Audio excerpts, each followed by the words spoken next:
પુલહાશ્રમની વાટે નીલકંઠ વર્ણીને મુક્તિનાથ પહોંચવું હતું. તે માટેનો કોઈ સીધો સરળ માર્ગ ન હતો, પરંતુ કાલી ગંડકી નદીએ જો પહોંચી જવાય તો એ નદીને કિનારે કિનારે મુક્તિનાથ પહોંચી શકાય એવો તેમને ખ્યાલ હશે. તેથી તેઓ કાલી ગંડકી પહોંચવા આગળને આગળ ચાલવા લાગ્યા. આ રસ્તે જતાં અત્યારે જે રીરી વિઝોર પાસે બાલેવા ગામ છે ત્યાં કાલી ગંડકીનો ભેટો થઈ જાય છે. નીલકંઠ વર્ણી ત્યાં પહોંચી ગયા. ગંડકી નદી જોઈ નીલકંઠ વર્ણીને આનંદ થયો. નદીમાં સ્નાન કર્યું, શાલિગ્રામને પણ સ્નાન કરાવ્યું અને પછી થોડો સમય ત્યાં ધ્યાનમગ્ન બની બેઠા. રાત પણ ત્યાં જ રહ્યા. પછી ઉત્તર તરફ ગંડકીને કિનારે કિનારે તેમણે ચાલવાનું શરૂ કર્યું. વાટ વિકટ હતી, ઘાટા જંગલો પણ આવતા અને દ્રષ્ટિ પણ ન પહોંચે એવી ખાઈઓ પણ આવતી. પરંતુ નીલકંઠ વર્ણીને પ્રકૃતિના આ ભાવો ડારી શકતા નહીં. નાસાગ્ર દ્રષ્ટિ રાખીને તેઓ તો ચાલતા જ હતા. એટલામાં અત્યારે જે તાતોપાની કહેવાય છે ત્યાંથી આગળ ચાલ્યા અને માર્ગ ભૂલ્યા. તેમને લાગ્યું કે તેઓ ઊંડી ખીણમાં ચાલી રહ્યા છે. સામે બે મોટા પર્વતો એકબીજાના પડખામાં સમાઈને જાણે હેતની ઉર્મિઓ વરસાવતા હોય તેમ ઊભેલા જોયા. તે બંનેની વચ્ચે થઈ પાણીનો જોરદાર પ્રવાહ નીકળતો હતો. તેમણે આસપાસ બધે જ જોયું. સામે દેખાતા બે મોટા પર્વતોની ખીણમાં તેઓ આવી ગયા હતા. પાછા વળે તો મુક્તિનાથનું લક્ષ્ય ચૂકી જવાય, તે તેમને ચૂકવું ન હતું. મુક્તિનાથ તેમનું લક્ષ્ય હતું. ત્યાં તેમને તપ કરવું હતું. ત્યાં તેમને ભરતજીના તપને અંજલિ આપવી હતી, સૂર્યને પ્રસન્ન કરવા હતા. તેમનો નિશ્ચય અડગ હતો. આગળ કોઈ માર્ગ દેખાતો ન હતો. જે પાણીનો પ્રવાહ બે પહાડોની વચ્ચેથી જોરદાર ધસમસતો આવતો હતો તેમાં પ્રવેશ કરીને આગળ જવાય તો જ કાળો પર્વત અને શ્વેતગીરી વચ્ચે થઈને મુક્તિનાથને માર્ગે જવાય. તેમને આ ભૌગોલિક પથનો ખ્યાલ હતો. તેમાં જ તેમના અમાનુષી માનસની દિવ્યતાના દર્શન થતા હતા. હવે આગળ કેમ જવું તેનો વિચાર કરતા વર્ણિરાટ ત્યાં જ બેસી રહ્યા. એટલામાં એક પુરુષ ત્યાં આવ્યો અને નીલકંઠ વર્ણીને દંડવત કરી હાથ જોડી તેમની સમક્ષ ઊભો રહ્યો. નીલકંઠ વર્ણીએ તેની સામું જોયું અને આશ્ચર્યવત પૂછ્યું, તમે કોણ છો? આ સ્થાનમાં કોઈ મનુષ્યથી તો આવી શકાય તેવું નથી. ત્યારે તે પુરુષે કહ્યું, મહારાજ, આપનાથી કાંઈ પણ અજાણ્યું નથી.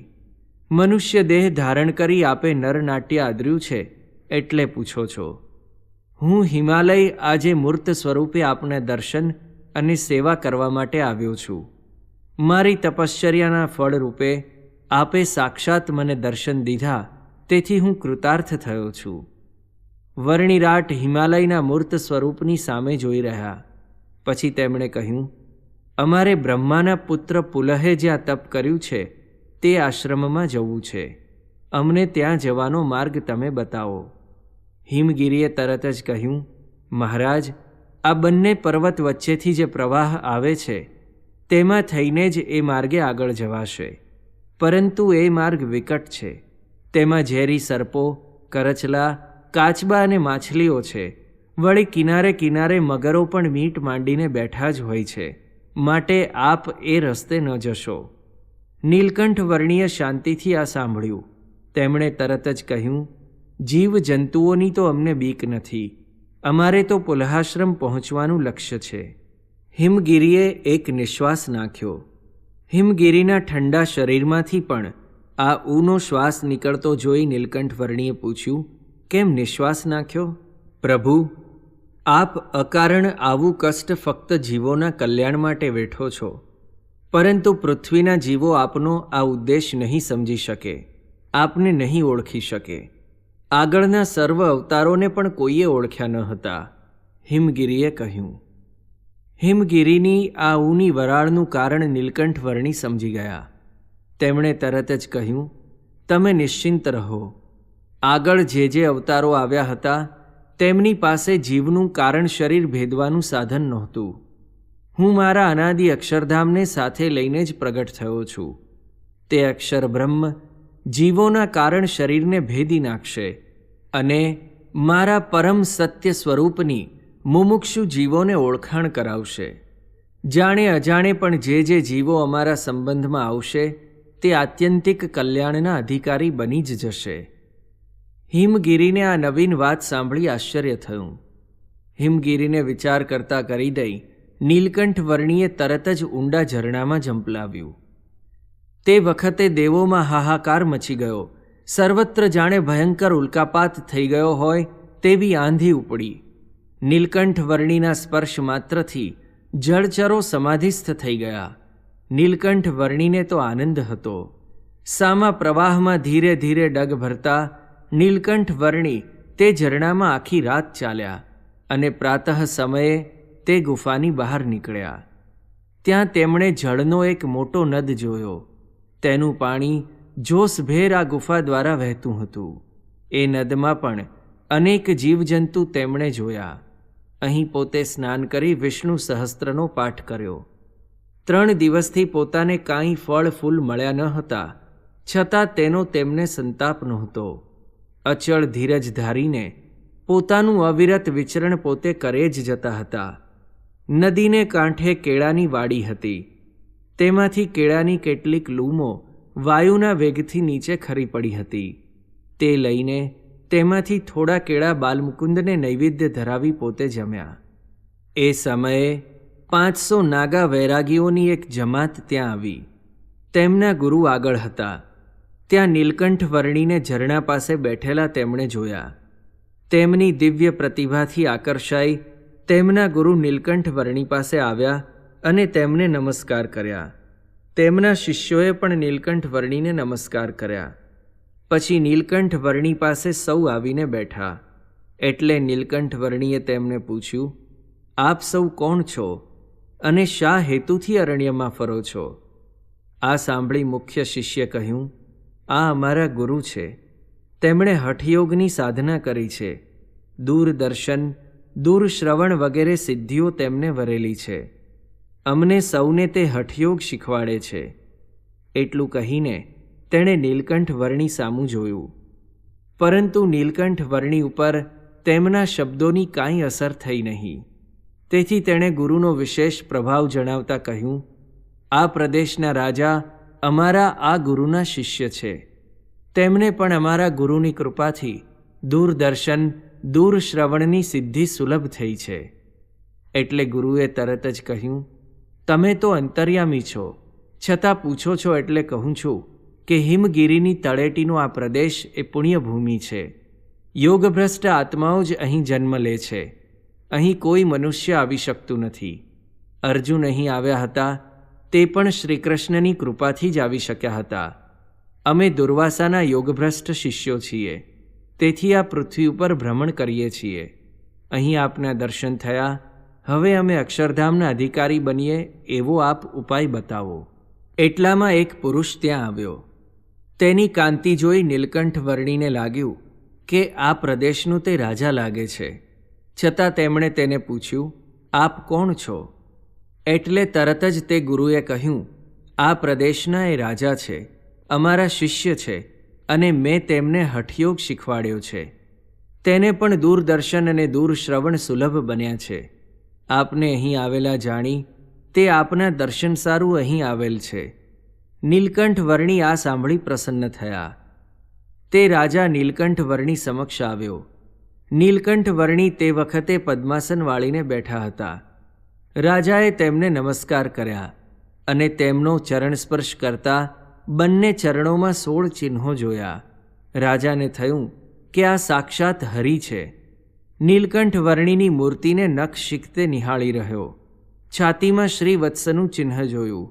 ભગવાન સાક્ષાત આ વર્ણી રૂપે તેને મળ્યા, તેથી તેને અત્યંત આનંદ થયો.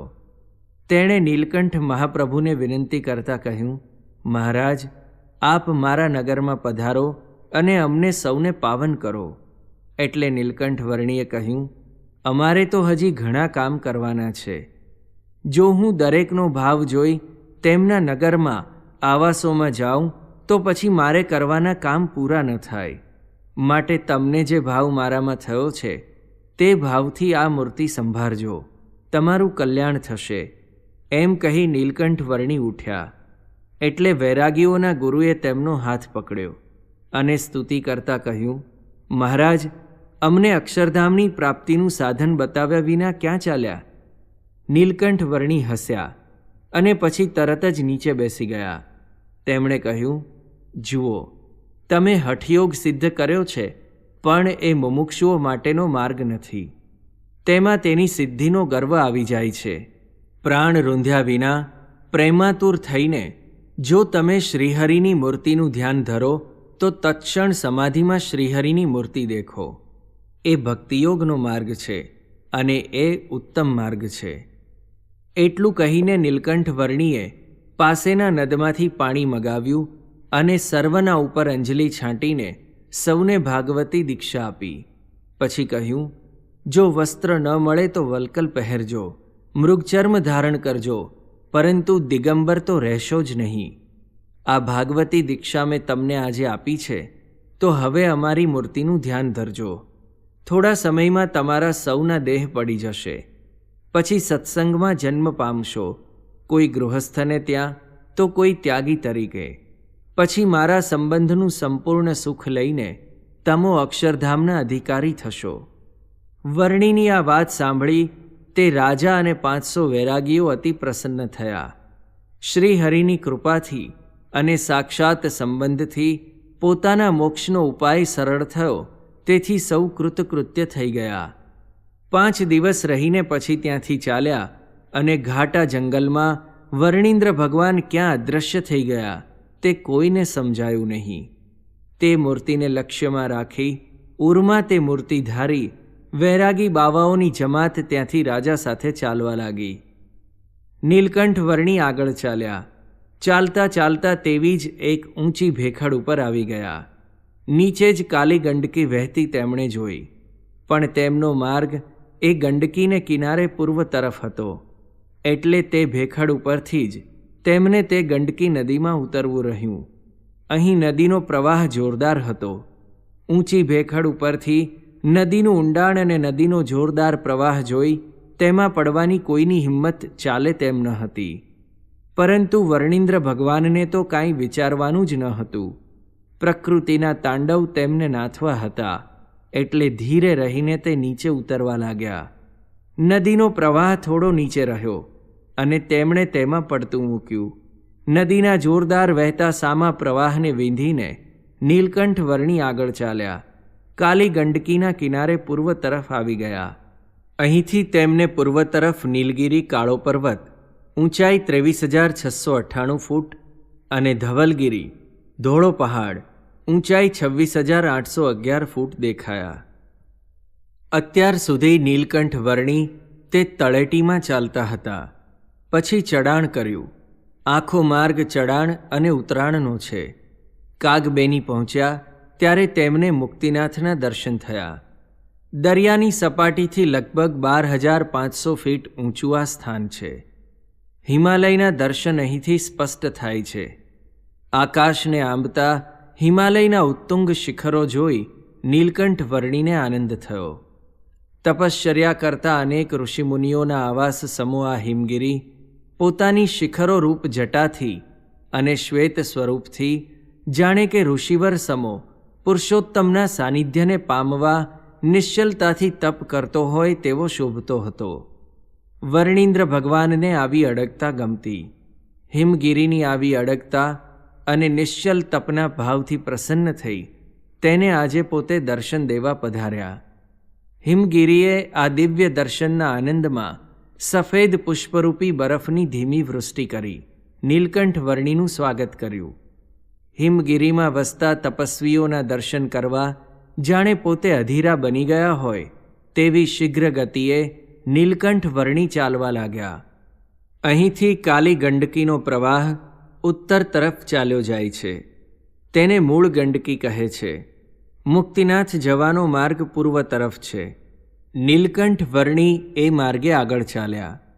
મુક્તિનાથના દર્શન થયા અને તેમના આનંદનો પાર ન રહ્યો. અહીં ગંડકી નદી ચક્રાકારે વહે છે, તેથી તેને ચક્ર ગંડકી કહે છે. કાલી ગંડકીથી આ પ્રવાહ જુદો પડે છે. અહીં વિષ્ણુનું મંદિર નેપાળી પેગોડા આકારનું છે. ઉપર સુવર્ણ કળશ છે. મંદિરમાં ભગવાન વિષ્ણુની બેઠી મૂર્તિ છે. સાથે શ્રીદેવી, ભૂદેવી અને ગરુડજી પણ સેવામાં છે. નીલકંઠ વર્ણીએ અહીં દર્શન કર્યા. ભરતજીની સ્મૃતિ કરી તેમને ભવિષ્યમાં ભેટવાનો સંકલ્પ કર્યો. અહીં ભરતકુંડ પાસે ભરતજીએ તપ કર્યું હતું. થોડેક નીચે બ્રહ્માના પુત્ર પુલહે પણ તપ કર્યું હતું. તેથી તે સ્થાન પુલહાશ્રમ તરીકે પણ ઓળખાય છે. નીલકંઠ વર્ણીએ તો ભરતકુંડ પાસે જ ભરતના આશ્રમની જગ્યાએ તપ કરવાનો નિશ્ચય કરી લીધો. ચાતુર્માસના દિવસો હતા એટલે વરસાદ પણ આવતો. વાવાઝોડું અને પવન હોય ત્યારે બરફની પાટો પણ ધસી આવતી. અહીં પ્રકૃતિ ઉગ્ર સ્વરૂપ ધારણ કરતી ત્યારે ભલભલાને માટે પણ આ પ્રદેશમાં જવું તે મૃત્યુના મુખમાં પડવા જેવું હતું. આવા ઉગ્ર પ્રાકૃતિક વાતાવરણમાં નીલકંઠ વર્ણીએ અહીં પોતાના જનના કલ્યાણને અર્થે ઉગ્ર તપ કરવાનો આદર કર્યો. રોજ બ્રાહ્મ મુહૂર્તમાં ગંડકી નદીમાં સ્નાન કરે છે. પછી મુક્તિનાથના દર્શન કરવા જાય છે અને ત્યારબાદ ભરત આશ્રમમાં આવી ધ્યાનમગ્ન બની એક પગે ઊભા રહે છે. પોતાના બે આજાન બાહુ ઊંચા રાખે છે. નાસિકાગ્ર દ્રષ્ટિ રાખે છે. શરીર ઉપર ફક્ત એક કૌપીન પહેરી છે. તે ઉપર મૂંજની મેખલા બાંધી છે. શિર ઉપર જટા મુગટ સમાન શોભે છે. કંઠમાં તુલસીની બેવડી કંઠી ધારણ કરી છે. કપાળમાં ઉર્ધ્વપુંડ્ર તિલક અને મધ્ય ગોળ ચાંદલો શોભી રહ્યો છે. દ્રઢ વૈરાગ્ય અને દેહના અનાદરથી શરીર તદ્દન કૃશ થઈ ગયું છે. છતાં હિમાળાના વા અને સુસવાતા વાયરાથી ડગતા નથી. મુખે સૂર્યના મંત્રનો જાપ કરે છે. કોઈ વખત સામવેદનું ગાન કરે છે. નિરાહાર રહે છે.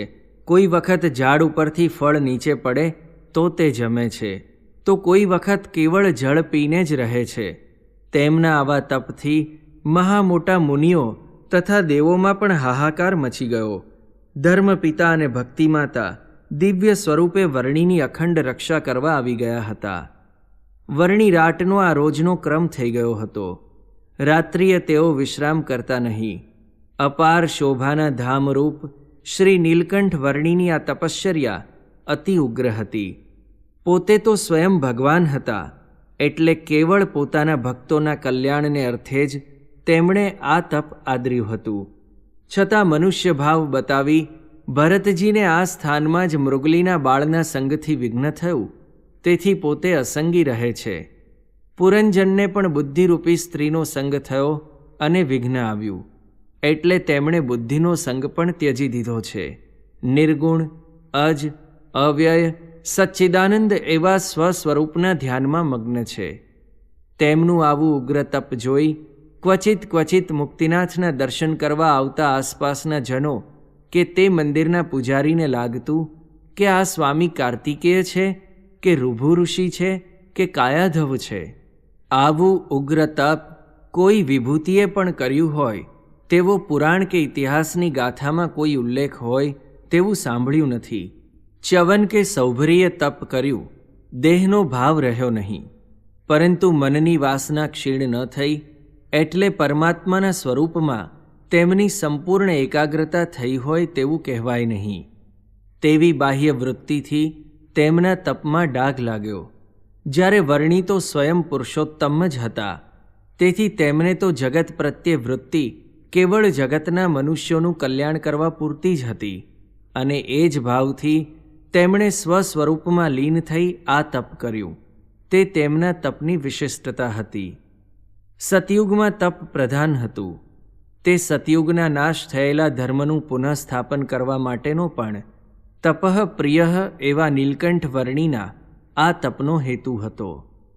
પોતાના જ આચરણને અનુસરીને લોકો જીવનમાં એવું તપ કરતા શીખે, વિવિધ ભોગોના ઉપભોગમાં સંકોચ રાખે અને કલ્યાણ પથને નિર્વિઘ્ન બનાવે, તે પણ તેમનો આ તપ કરવાનો હેતુ હતો.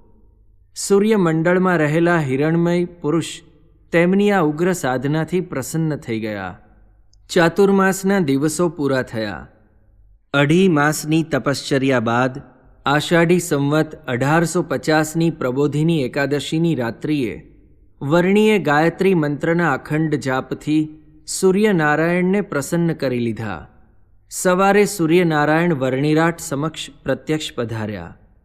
વર્ણિરાટ પોતાની સામે સૂર્યદેવને પ્રત્યક્ષ જોઈ એકદમ હાથ જોડી ગદગદ થઈ ગયા. સૂર્યદેવ પણ વર્ણિરાટના દર્શન કરી સ્તંભી ગયા.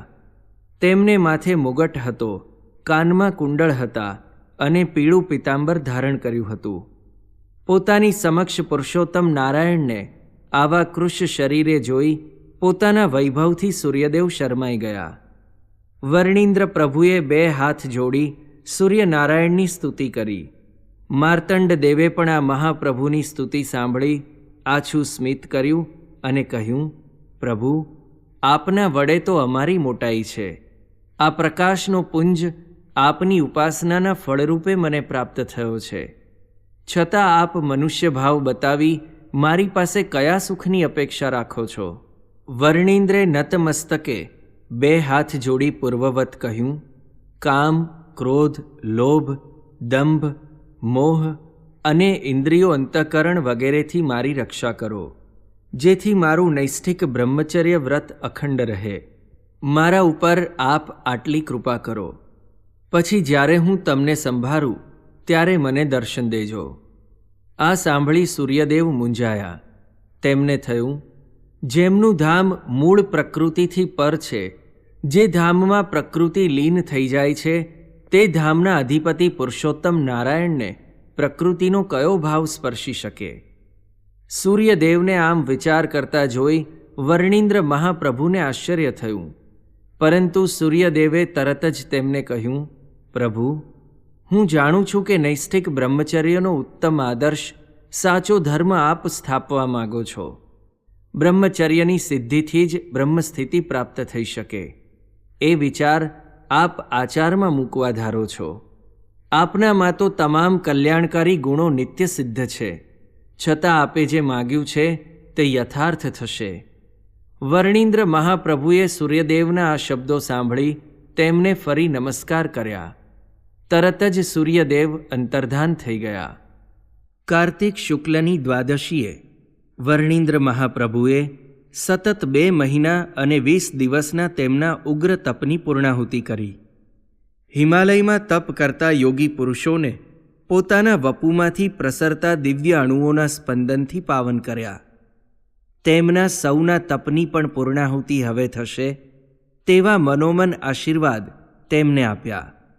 સૂર્યદેવનું ઋણ ચૂકવવા તેમની મૂર્તિની પણ સ્થાપના કરી તેમની ભક્તિને પણ એ રીતે અર્ઘ્ય આપવા તેમણે સંકલ્પ કર્યો.